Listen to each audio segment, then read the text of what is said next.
Olá! Você está na plataforma de cursos online da Grande Porte. Eu sou a professora Gabriela e esse é o nosso curso Lógica de Programação Estruturada. Estamos na aula número 7. Hoje vamos estudar operadores lógicos e suas expressões, desvio condicional completo e vamos ver um exemplo. Começando primeiramente com o desvio condicional completo. Na aula passada, nós estudamos formas de fazer com que o nosso algoritmo desvie para um lado ou para o outro, mas a gente só tinha instruções de um lado, do lado verdadeiro. Então, dado uma expressão relacional, essa expressão pode retornar verdadeiro ou falso. E no desvio condicional simples da aula passada, a gente só tinha instruções de um lado, do lado verdadeiro. Agora, nós vamos estudar o desvio condicional completo.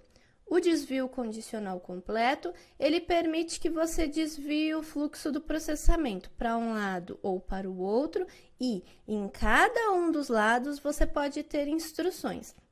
Então, dada uma expressão relacional, se seguirmos o caminho do verdadeiro, né, caso a expressão retorne verdadeiro, vai haver instruções para a gente executar. E, se a expressão relacional retornar falso, também haverão instruções para serem executadas. Ou seja, como eu só posso escolher um dos dois lados, eu com certeza vou deixar de executar um conjunto de instruções. Ou eu executo as instruções do lado verdadeiro e, consequentemente, não executo as que estão do lado falso, ou vice-versa. Bom, como exemplo, vamos usar a média escolar da Clarice. O que o exemplo diz? Escreva um algoritmo que leia as notas que a Clarice tirou em duas provas e calcule a média aritmética entre essas duas notas. Até aqui é um algoritmo com lógica sequencial, sem segredos. A diferença vem agora. Se essa média escolar for maior ou igual a 6, nós vamos mostrar uma mensagem dizendo que a Clarice está aprovada. Agora, se não, ou seja, se a média dela for menor que 6, nós temos que mostrar uma mensagem dizendo que a Clarice está reprovada. Ou seja, eu tenho instruções para executar dos dois lados. Se ela tiver uma média maior ou igual a 6, eu vou mostrar a mensagem dizendo que ela está aprovada. Se não, se a média for menor que 6, eu vou mostrar uma mensagem dizendo que ela está reprovada. O desvio condicional completo desse exemplo, ele vai ter a seguinte estrutura. Se a nossa condição vai ser a média da Clarice maior ou igual a 6, então vamos ter um conjunto de instruções para executar. Se não, teremos outro conjunto de instruções para executar. E no final, a instrução fim C, fazendo o fechamento do desvio condicional. Aqui continua valendo aquela regrinha de indentação que nós vimos nas outras aulas. Faz muito mais sentido escrever as instruções que fazem parte do C e as instruções que fazem parte do C não, deslocadas um pouquinho para a direita. Assim fica visualmente falando mais fácil da gente perceber quais instruções estão dentro umas das outras. A solução em pseudocódigo está aqui e, claro, nós vamos resolver já no Visual G, para a gente ver esse algoritmo funcionando. Então, eu vou começar dando um nome, eu vou chamar de média escolar Clarice. Nós vamos usar só 3 variáveis nesse exercício. Eu vou chamar de nota 1, nota 2 e média. As 3 vão pertencer ao tipo real. No início do algoritmo, eu vou começar solicitando informe a nota 1 e vou ler a nota 1.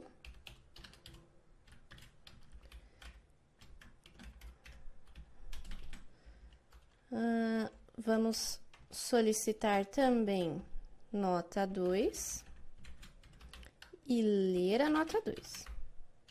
Depois de ler os dois valores, vamos calcular a média. A média vai receber nota 1 mais nota 2 dividido por 2.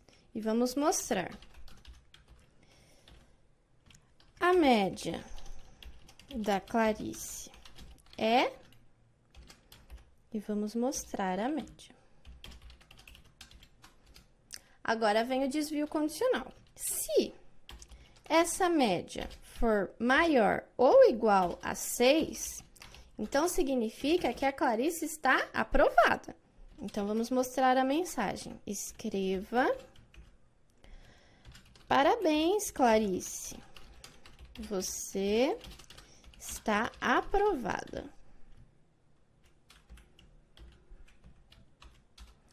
Agora, e se não?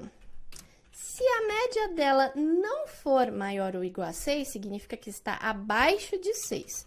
Neste caso, escreva: que pena, Clarice. Você está reprovada. Reprovada. E fim do desvio condicional. Bom, o algoritmo só pede para que a gente faça isso. Vamos ver se não tem nenhum erro no código, né? Lembrando que a gente precisa checar nome de todas as variáveis, nome de todas as instruções. Se não houver nenhum erro, nós vamos compilar e vai funcionar. Informe a nota 1. Clarice tirou 8 na primeira prova. Nota 2, Clarice tirou 9. A média da Clarice é 8,5. Parabéns, Clarice, você está aprovada. Então, o nosso algoritmo compilou sem erros, executou sem erros e tá aqui a situação em que a Clarice foi aprovada. Agora, a gente vai executar de novo, só que com notas piores, para a Clarice ser reprovada. Nota 1, 3. Nota 2, 5. A média da Clarice é 4. Que pena, Clarice, você está reprovada. Então, tá aí o nosso exemplo de desvio condicional completo funcionando. Ele é completo porque ele tem as instruções do lado do sim e ele tem também as instruções do lado do não. Ou seja, ele é completo, sim e não. Voltando aqui, então, para a nossa apresentação. Um outro tópico que nós vamos estudar nessa aula são os operadores lógicos e como construir expressões lógicas. Então, olha só, nós já estudamos 3 tipos de operadores. Os operadores aritméticos, que são os operadores que nós usamos para fazer as continhas. Os resultados dos operadores aritméticos são sempre números. Estudamos os operadores relacionais, que são os símbolos que nós usamos para fazer as comparações. E agora nós vamos estudar os operadores lógicos. Os operadores lógicos são usados quando a gente quer usar mais de uma expressão relacional de uma vez só. Como vai ser isso, eu já vou mostrar para vocês. Então, olha só. São só 3 operadores lógicos, né? É o não, o e ou, e o parênteses. O parênteses, ele é usado para alterar a prioridade do operador. Então, o operador não tem prioridade 1, o operador e tem prioridade 2 e o operador ou tem prioridade 3. Quando você quer alterar a prioridade de um operador, você usa, então, o parênteses, que ele tem prioridade 0. Os operadores lógicos, eles retornam verdadeiro ou falso. Os operadores lógicos foram criados pelo George Boole. Toda a álgebra booleana foi criada por ele, é por isso que o nome dessa álgebra é álgebra booleana, né, em homenagem ao seu criador. E o George Boole, ele se baseou nos operadores lógicos e construiu as tabelas verdades. Então, toda vez que você vai executar um operador lógico, você precisa se basear na tabela verdade.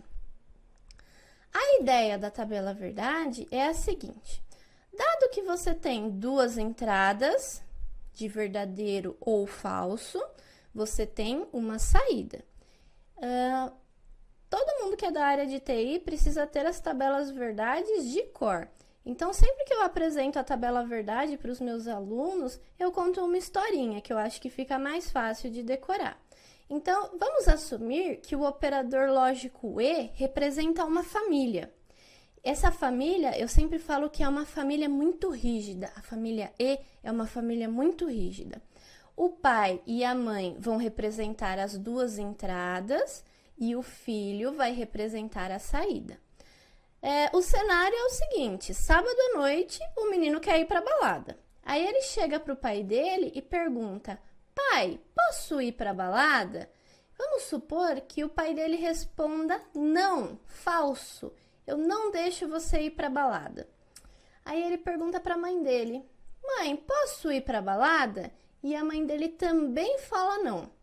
Bom, se o pai falou não e a mãe falou não, o filho, como a família é muito rígida, ele não vai para a balada. No outro final de semana, ele tenta de novo. Pai, posso ir para a balada? Não. Mãe, posso ir para a balada? Pode, a mãe deixou. Quando você tem na família AND, no operador lógico AND, uma entrada falso e a outra verdadeiro, a saída é falso. Pensa assim, a família E é uma família muito rígida. Nesse caso, o menino fica com a consciência pesada. Ai, a minha mãe deixou, mas o meu pai não deixou. É melhor eu ficar em casa, eu não vou não. No final de semana seguinte, ele tenta de novo. O pai dele deixa, mas a mãe dele não deixa. Como resultado, ele também não vai. De novo, ele fica com a consciência pesada e resolve não ir para a balada. No último final de semana do mês, ele tenta mais uma vez. O pai deixa e a mãe deixa. Nesse caso, então, ele vai para a balada. É a única forma dele sair. Pessoal, o que eu estou querendo dizer é que quando você tem o operador lógico E, a única chance da saída ser verdadeira é se as duas entradas forem verdadeiras. É um operador lógico muito rígido. A única forma de conseguir uma saída verdadeira é com as duas entradas verdadeiras. Então, lembrem-se, a família AND é uma família rígida. Existe também a família do OR, a família OU. A família OU, ela é uma família mais liberal. O cenário é o mesmo, o menino quer ir para a balada e ele tem que pedir autorização para o pai e para a mãe. Então, se ele pede para o pai e o pai fala não, ele pede para a mãe e a mãe também fala não, a família OU é liberal, mas nem tanto assim, né? Se os dois falam não, aí ele não vai para a balada, ele fica em casa. Agora, se o pai fala não e a mãe fala que pode ir para a balada, aí a família liberal, o menino não fica com consciência pesada não, ele fala, minha mãe deixou e eles que se entendam depois. E ele vai para a balada. Da mesma forma, se o pai fala que sim e a mãe fala que não, e eles que se entendam depois, a saída também vai ser verdadeira.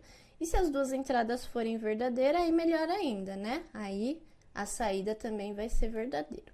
O que eu tô querendo dizer aqui, pessoal, é que o operador lógico ou, em inglês OR, ele só tem uma possibilidade de sair falso. A saída dele só vai ser falsa se as duas entradas também forem falsas. Todas as outras possíveis combinações, a saída vai ser sempre verdadeira. A última família, a família do não, em inglês not. O pai está viajando, só tem a mãe e o menino. A ideia aqui é mostrar que só tem uma entrada e uma saída. Então, o menino só vai perguntar para uma pessoa para obter a resposta dele. E a família do não, ela é considerada a família do contra. O cenário é o seguinte: o menino quer ir para a balada, sábado à noite, e ele pergunta para a mãe dele. Aí a mãe dele fala, não, você não vai para a balada. Aí o menino é do contra, ele fica revoltado e vai. E no final de semana seguinte, quando a mãe dele deixa, aí ele fica desconfiado e fala, você tá deixando, então eu não vou não. Qual é a ideia do operador lógico não, not em inglês?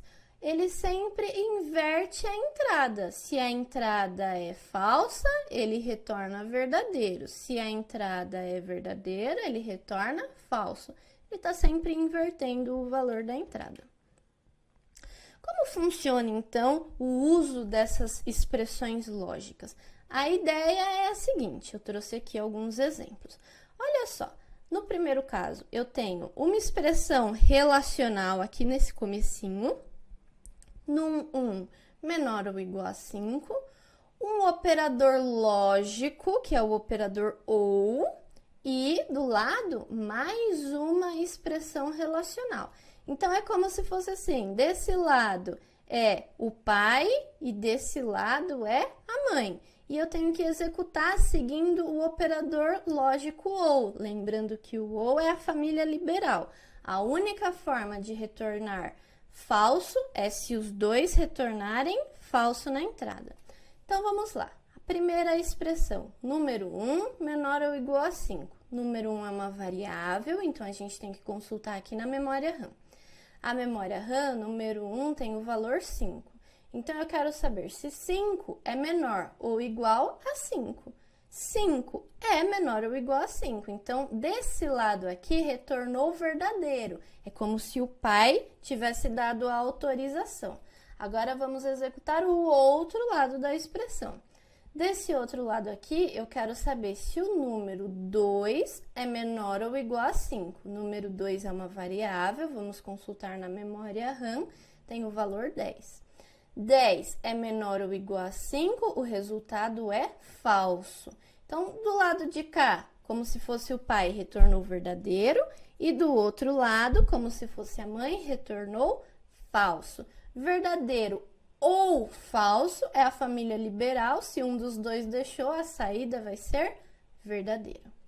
Segundo exemplo. Segundo exemplo, já misturando o operador aritmético. Então, em uma expressão, eu tenho operador aritmético, operador relacional e operador lógico. Eu sempre começo resolvendo pelos operadores aritméticos, sempre respeitando as prioridades de cada um deles. Como aqui só tem um, que é a soma, então eu vou executar esse daqui. Então, vamos lá. Número 1 está valendo 5. Então, eu quero saber se 5 mais 5, nesse caso 10, é maior que o número 2. O número 2 está valendo 10 também. Então, eu quero saber se 10 é maior que 10. O resultado desse lado da expressão é falso. Então, é como se o pai tivesse respondido que não. Agora, vamos consultar o outro lado. Eu quero saber se o número 2 é igual ao número 1. Aqui está errado. Então, o número 2 é igual ao número 1, 10 é igual a 5, falso também. Falso e falso, o retorno final é falso. Por último, temos o operador não. Lembrando que o operador não, ele só tem uma entrada. Então, aqui eu estou questionando. Sexo é igual a feminino? Sexo tem a letrinha F, F é igual a F, resultado verdadeiro. E o não, ele sempre vai inverter a sua entrada. Então, se a entrada foi verdadeiro, o não vai inverter essa entrada, a saída final é falsa. É isso aí, pessoal. Leia a apostila, faça os exercícios propostos para essa aula e a gente se vê nos próximos vídeos. Conte para os seus amigos sobre os nossos encontros. Até mais!